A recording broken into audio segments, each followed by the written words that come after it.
तो दोस्तों खेसारी लाल यादव जी का फ़ैन होंगे तो हो जाइए तैयार, क्योंकि आप लोग के लिए लेके आ रहे हैं खेसारी लाल यादव जी काफ़ी ब्रांडेड सॉन्ग।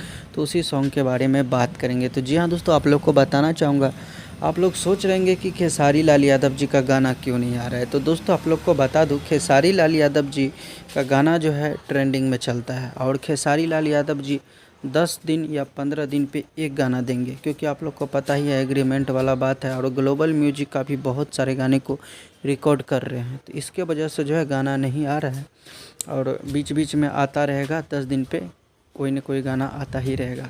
तो बस कोई भी ऑफिशियल फ़ोटो आएगा तो आप लोग को बता दिया जाएगा गाने का। तो आज का अपडेट में बस इतना ही था।